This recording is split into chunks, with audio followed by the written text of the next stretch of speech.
नमस्कार मित्रों, मेरे इस YouTube चैनल पर आपका हार्दिक स्वागत है। तो दोस्तों, जैसा कि हमारा रीतिकाल कंप्लीट हो चुका था एंड रीतिकाल के बाद मैंने आप लोगों से कहा था कि मैं अपने 100 प्रश्नों के बहुविकल्पीय प्रश्न लेकर आऊँगी आपके साथ। तो आइए शुरू करते हैं। तो सबसे पहला प्रश्न है कि आचार्य रामचंद्र शुक्ल ने रीतिकाल की जो समय सीमा कब से प्रारंभ मानी थी? तो आचार्य रामचंद्र शुक्ल जी ने जो रीतिकाल का जो समय सीमा माना था वह है 1700 से 19 संवत तक माना था। संवत आचार्य शुक्ल ने संवत में विभाजित किया था। अगर इसे आप ईस्वी में लिखना चाहते हैं तो इसमें 57 माइनस कर देंगे तो आप लोगों का यह ईस्वी में आ जाएगा और 1700 से 1900 संवत में आचार्य शुक्ल जी ने इसकी समय सीमा मानी थी। अब जो अगला प्रश्न है हमारा वह है कि इनमें से कौन सा नाम रीतिकाल का नहीं है?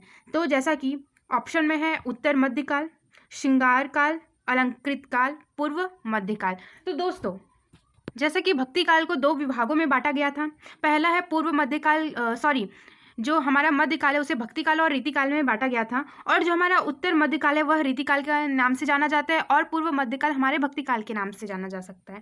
तो जो रीतिकाल है, रीतिकाल में यह नहीं होगा। श्रृंगार काल, जो श्रृंगार काल है, इसे जो विश्व प्रसाद मिश्र जी ने रीतिकाल का नामकरण किया था श्रृंगार काल। और अलंकृत काल जो है इसे मिश्र बंधु विनोद ने रीतिकाल का नामकरण निर्धारित किया था। तो यह जो पूर्व मध्यकाल है जिसे भक्ति काल के नाम से जाना जाता है, तो ये जो पूर्व मध्यकाल है वह रीतिकाल का नाम नहीं है। तो इसका जो आंसर है वह बी माना जाएगा। अब जो ऊपर वाला जो आचार्य रामचंद्र शुक्ल जी का था वह संवत 1700 से 1900 संवत। अगला देखते हैं जो हिंदी के किस काल में लक्षण ग्रंथों का निर्माण हुआ। तो हम ऑब्वियसली जो लक्षण ग्रंथ यानी जिसमें छंद अलंकार का प्रयोग किया गया वह रीतिकाल में किया गया। अब जो है रीतिकाल के आचार्य विश्वनाथ प्रसाद मिश्र ने क्या नाम दिया था? तो हम डिस्कस कर चुके हैं स्टूडेंट्स, हम डिस्कस कर चुके हैं कि जो रीतिकाल का जो नाम है वह अलंकृत काल मिश्र बंधु जी ने दिया और जो श्रृंगार काल है वह विश्वनाथ प्रसाद मिश्र जी ने दिया। तो यहाँ पे वही पूछा गया है कि जो रीतिकाल के जो आचार्य हैं विश्वनाथ प्रसाद मिश्र जी ने रीतिकाल को क्या नाम दिया? तो वह हो जाएगा हमारा श्रृंगार काल। तो option D is the correct answer. अब जो है लक्षण ग्रंथों का निर्माण करने वाले कवियों को क्या कहा जाता है? तो लक्षण ग्रंथों के निर्माण करने वाले जो आचार्य हैं उन्हें जो कवि हैं उन्हें आचार्य के नाम से जाना जा सकता है। अब जो रीति निरूपण का अर्थ क्या है? रीतिकाल में मैंने बताया है कि जो रीति जो निरूपण का अर्थ है काव्यांग का निरूपण करना, काव्यांग का निरूपण करना जो रीति निरूपण का अर्थ कहलाएगा। अगला जो क्वेश्चन है हमारा सातवां जो है आचार्य शुक्ल ने रीतिकाल का प्रवर्तक किसे माना है? तो आचार्य रामचंद्र शुक्ल जी ने जो रीतिकाल का प्रवर्तक माना है वह चिंतामणि जी को माना है प्रवर्तक। अब इनमें से कौन सा कवि रीति मुक्त कवि नहीं है? इनमें से कौन सा कवि रीति मुक्त कवि नहीं है? तो दोस्तों, रीति मुक्त मतलब जो रीति के मुक्तों से बंधा हुआ ना हो, यानी वह स्वतंत्र कोई भी रचना करे। तो इसमें जो घनानंद जी हैं, बोधा, भूषण, आलम, हम सब पे डिस्कस करेंगे। तो जो घनानंद जी हैं वह रीति मुक्त कवि नहीं है। घनानंद जी क्या हैं? वह रीति मुक्त कवि नहीं है। सो फ्रेंड्स, जो घनानंद जी हैं वो हमारे रीति मुक्त कवि हैं, बोधा जी हैं वह रीति मुक्त कवि हैं, आलम जी भी रीति मुक्त कवि हैं। अब जो भूषण जी वह रीति मुक्त कवि नहीं है। अब देखते हैं हम अगला जो प्रश्न है हमारा, रीतिकाल में वीर रस की कविता करने वाला कवि इनमें से कौन है? रीतिकाल में वीर रस की कविता करने वाला, वीर रस की जो कविता करने वाला जो कवि है वह भूषण जी, जैसा हमने रीतिकाल पढ़ते हुए देखा था। अब इनमें से रीति सिद्ध कवि कौन है? बिहारी, देव, घनानंद, पद्माकर। बिहारी, देव, घनानंद, पद्माकर। पद्माकर जी नहीं हो सकते, घनानंद जी भी नहीं हो सकते, देव जी भी नहीं हो सकते। तो इसका जो उत्तर है वह बिहारी जी। अब अगला प्रश्न है कि रीतिबद्ध कवि कौन है? रीतिबद्ध कवि कौन है? इनमें से रीतिबद्ध कौन है कवि? जो देव जी हैं वह हमारे रीतिबद्ध के कवि हैं। अब ये जो आपको मैच द कॉलम दिख रहा है वह बताना है आप लोगों को कि बिहारी जी किस पद्य के कवि थे, किस रीति के कवि थे? घनानंद जी किस रीति के कवि थे? किस वीर रस के कवि थे, या रीति सिद्ध, बद्ध, रीति मुक्त? तो देखते हैं हम जो इसका जो आंसर है। तो दोस्तों, इसका जो सही उत्तर है वह आंसर बी है। भाषा भूषण के रचयिता इनमें से कौन है? भाषा भूषण के रचयिता इनमें से कौन है? तो भाषा भूषण जो है उसकी जो रचना करने वाले हैं वह जसवंत सिंह जी हैं। फिर इनमें से रीतिकाल का कौन सा कवि प्राकृत चित्रण के लिए सुविख्यात है? प्राकृत चित्रण के लिए जो कवि विख्यात है वह जो है सेनापति जी हैं, जो प्राकृत चित्रण के लिए विख्यात हैं। अब जो है हमारा अगला प्रश्न, ललित ललाम के रचयिता का नाम बताइए। तो ललित ललाम के जो रचयिता हैं वह मतीराम जी हैं। अब जो 16वां प्रश्न है हमारा, 16वां प्रश्न वह है कि अमी हलाहल रस भरे श्याम श्वेत रत्ना, यह पंक्ति किसकी है? तो जो यह पंक्ति है वह रसलीन जी की है, यह रसलीन जी की है। फिर नेक्स्ट हम देखते हैं कि मल्टीपल चॉइस क्वेश्चन है कि शिवराज भूषण, रस रहस्य, पद्माभरण, काव्य निर्णय। जो काव्य निर्णय है वह भिखारी दास जी का है। काव्य निर्णय जो है वह भिखारी दास का है। मतलब जो चौथा का जो राइट आंसर है वह सी है, तो चौथा का राइट आंसर ये सी। तो इसका मतलब जो 17वां का जो आंसर है वह बी, सॉरी ए, ऐसे ही हम लोग को समझ में आ जा रहा है। और जो रस रहस्य है, रस रहस्य जो उसके जो रचयिता हैं वह कुलपति मिश्र जी हैं। अब देखते हैं जो शिवराज भूषण जी हैं, शिवराज भूषण जी हैं हमारे, वह भूषण नाम से पत्रिका निकाले, वो अपने नाम से ही जो उनके जिनके दरबार में रहते थे वह, तो उनके दरबारी का नाम शिवराज के नाम से था। तो उन्होंने उनकी वीर रस रचनाएं की, तो वह जो रचना थी वह शिवराज उन्हीं के नाम से रखा उन्होंने। तो वह जो रचना थी वह शिवराज भूषण के नाम से की। फिर पद्माभरण पद्माकर जी ने की। नेक्स्ट है हमारा, इनमें से सतसई किस कवि ने लिखी? बिहारी सतसई जी ने भी बिहारी सतसई लिखी है। तो हम लोग को प्रश्न क्या है कि जो इनमें से सतसई किस कवि ने नहीं लिखी है? किस कवि ने सतसई नहीं लिखी है? तो जो मतीराम जी ने वह भी सतसई लिखे, वृंद जी हैं उन्होंने भी सतसई लिखा। अब जो घनानंद जी हैं उन्होंने सतसई नहीं किया। जो उनकी रचना है, घनानंद जी की जो रचना है वह आ जाती हैं, पदावली आ जाती है उनकी, वियोग बेली आ जाती है, सुजान हित प्रबंध आ जाता है, प्रीति प्रवास आ जाता है हमारा, कृपादंत निबंध आ जाता है, और यमुना नास प्रकीर्ण छंद भी आ जाते हैं जो घनानंद जी के हैं। यानी जो घनानंद जी हैं उन्होंने सतसई की कोई रचना नहीं की है। सतसई लिखने वाले जो कवि हैं वह बिहारी जी हैं, वृंद जी हैं, मतीराम जी हैं। अब जो है नेक्स्ट क्वेश्चन है हमारा वह है, कौन सा ग्रंथ कवि भूषण रचित नहीं है? जो कौन सा ग्रंथ कवि भूषण द्वारा रचित नहीं है? तो जो भूषण जी हैं उनका जो मैंने आप लोगों को ट्रिक बताया था याद करने के लिए, शिव की छत्र छाया हो या शिवा का अलंकार प्रकाश। तो शिव का जो है, शिवा का छत्रसाल दशक है, शिवा का छत्रसाल, शिवा और ये छत्र भूषण जी का है। फिर शिव की छत्र छाया, शिवा का अलंकार प्रकाश, जो है शिवा का जो है शिव और छत्रसाल नाम से मैच हो गया। शिव की छत्र छाया मतलब शिव राजभूषण छत्रसाल, और शिवा का अलंकार प्रकाश, शिवा का अलंकार प्रकाश यानी शिवा से शिवा बावनी आ गया, अलंकार प्रकाश यहाँ पे जो छत्र की जगह अलंकार प्रकाश आना चाहिए था। तो यहाँ जो है ए जो है वह जो भूषण जी की रचना नहीं है, और जो ये है तीनों जो है वह भूषण जी की रचनाओं के नाम हो गए। अब जो अगला प्रश्न है हमारा, देव माया प्रचंड नाटक के रचयिता कवि कौन है? देव माया प्रचंड रचयिता के कवि कौन है? तो जो इसका आंसर है सही वह देव जी। छत्र प्रकाश किस कवि की कृति है? जो छत्र प्रकाश हमने देखा कि यहाँ पे जो भूषण जी की तो नहीं है। अब देखेंगे हम कि यह जो छत्र प्रकाश रचना है वह किसकी है? तो वह लाल कवि जी की है, क्योंकि जो सेनापति का कवित रचनाकर के नाम से, पद्माकर का पद्माभरण और ये सब रचनाएं हो गई, और ग्वाल जी का नहीं है क्योंकि यह जो है अंतिम कवि भी माने जाते हैं। और जो इनकी रचना है वह जो रचना है वह छत्र प्रकाश नाम से इनकी कोई भी रचना नहीं है। तो जो लाल कवि हैं वह छत्र प्रकाश की रचना की यानी उनकी कृति का नाम छत्र प्रकाश हुआ। अब अगला क्वेश्चन देखते हैं। अब जो फ्रेंड्स अगला जो है वह नैन नचाए कहीं मुस्काए लाल फिरी अयो खेलन होरी, ये जो पंक्ति है वह पद्माकर जी की है। निम्न सूचियों को सुमेलित करके सही विकल्प का चयन कीजिए।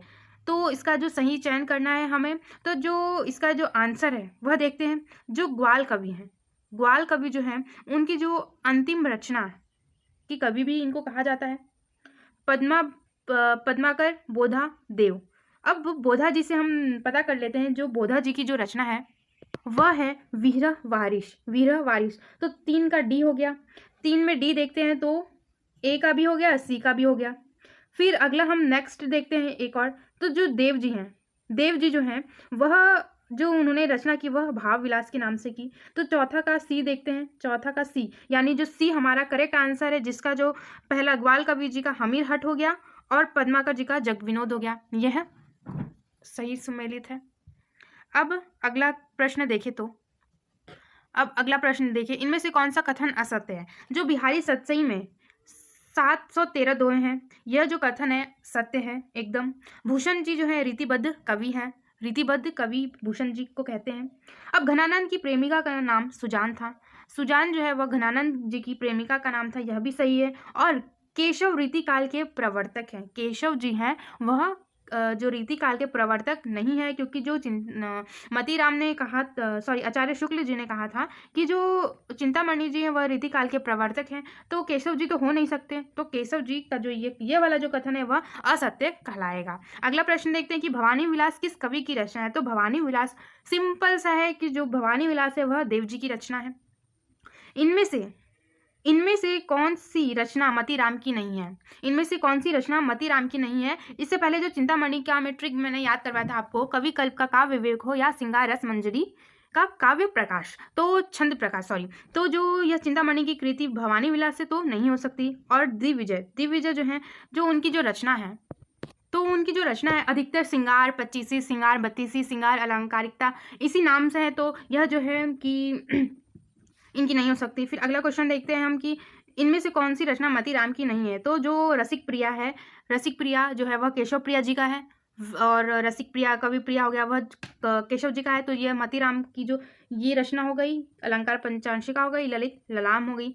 अगला देखते हैं हम कि इनमें से कौन सी रचना केशव दास की नहीं है? तो हमने देखा कि रसिक प्रिया कवि प्रिया केशव दास की है, रसिक प्रिया केशव दास की है, रामचंद्रिका रामजस चंद्रिका केशव दास की है। तो जो रस रहस्य बच जाता है, तो वह रचना जो है केशव दास जी की नहीं है। अब जन्म ग्वालियर में, मथुरा बसी ससुराल, जन्म ग्वालियर में जिनका माना गया और जो ससुराल है मथुरा में माना गया, तो यह पंक्ति किस कवि की है? तो जन्म बिहारी जी का ग्वालियर में हुआ, जो उनका ससुराल था तो वह मथुरा में था, तो मथुरा में जाकर वह अपने ससुराल में ही रहने लगे, और इसकी वजह से जो ब्रज भाषा में वह अधिक से अधिक रचनाएं करने लगे। तो यह जो कहानी या काव्य देखिए, तो यह बिहारी जी के ऊपर ही है, तो यह बिहारी जी इसका जो करेक्ट आंसर है। अब जो है जयपुर नरेश प्रताप शाही के दरबार में रहने वाले का श्रेय किस कवि को मिला है? तो जो पद्माकर जी हैं वह जयपुर नरेश प्रताप शाही के दरबार में रहने का श्रेय प्राप्त हुआ इन्हें। अब इनमें से कौन से कवि इटवा का निवासी माना जाता है? तो देव जी हैं वह इटवा के निवासी माने जाते हैं। अगला प्रश्न देखते हैं, प्रश्न नंबर 31। प्रश्न है कि निम्नलिखित सूचियों को सुमेलित करके सही कूट का चयन कीजिए। तो जो सिंगार मंजरी है, सिंगार मंजरी वह चिंतामणि की है, जैसे मैंने बताया आप लोगों को कि कवि कल्प का काव्य विवेक हो या सिंगार मंजरी का काव्य विवेक, तो सिंगार मंजरी जो है वह चिंतामणि जी का आ गया। मैंने कहा ना, ये जो ट्रिक है मैंने जो बनाया है वह आप लोगों को बहुत आसानी से याद हो जाएगा, और जो आप लोगों को अधिक से अधिक आप लोग आंसर करने में सक्षम होंगे। तो अब देखते हैं जो रस विलास है वह मंडन जी का है, रतन हजारा जो है वह रसनिधि जी का है, अलंकार पंचांशिका वह मतीराम का हम देख चुके हैं। तो जो इसका जो सही उत्तर है, पहला का जो बी दूसरा का ए, पहला का बी दूसरा का ए, तो यह जो है करेक्ट आंसर है। रामचंद्राभरण नामक अलंकार ग्रंथ के रचयिता कौन है? रामचंद्राभरण नाम अलंकार ग्रंथ के रचयिता कौन है? तो इनका जो गोप जी हैं वह रामचंद्राभरण, मतलब इनकी जो रचना है वह 3 रचना सामने आती हैं, तो जो पहली जो रचना है उनका वह रामचंद्राभरण के नाम से है। वयांक कौमुदनी के रचनाकार का नाम बताइए। तो वयांक कौमुदनी के जो रचयिता हैं उनका जो नाम है वह प्रताप शाही जी हैं। तंत्र नाद कवित्त रस सरस राज रतित रंग, यह पंक्ति किस कवि की है? यह पंक्ति किस कवि की है? तो जो यह पंक्ति जो है वह बिहारी जी की है, क्योंकि इन्होंने जो हमने अभी पढ़ा था कि होली के बेसिस पे इन्होंने बहुत सारी जो है कवित्त रचना की थी, और यह जो है बिहारी जी का ही एक रचना का अंग है। अब कठिन काव्य का प्रेत किसे कहा जाता है? कठिन काव्य का जो प्रेत है वह केशव जी को कहा जाता है, कठिन काव्य का प्रेत। अब त्यों मलेच्छ वंश पर सेठ शिवराज है, इस पंक्ति के जो रचयिता हैं वह भूषण जी हैं। अब हिंदी ग्रंथ की जो परिपाटी पर रचना करने वाले जो सैकड़ों कवि हुए हैं वे आचार्य की कोटि में नहीं आते, वे ही हैं। यह जो कथन है वह आचार्य रामचंद्र शुक्ल जी का है। दोस्तों, जो आचार्य रामचंद्र शुक्ल जी ने यह जो कथन दिया कि हिंदी में जो लक्षण ग्रंथों की परिपाटी रचना करने वाले जो सैकड़ों कवि हुए हैं वे आचार्य की कोटि में नहीं आते, वे कवि ही हैं। अब जो रीतिमुक्त स्वच्छंदतावादी कवि इनमें से कौन है? रीतिमुक्त स्वच्छंदतावादी इनमें से कौन है? तो जो रीतिमुक्त स्वच्छंदतावादी के जो कवि हैं वह घनानंद जी हैं।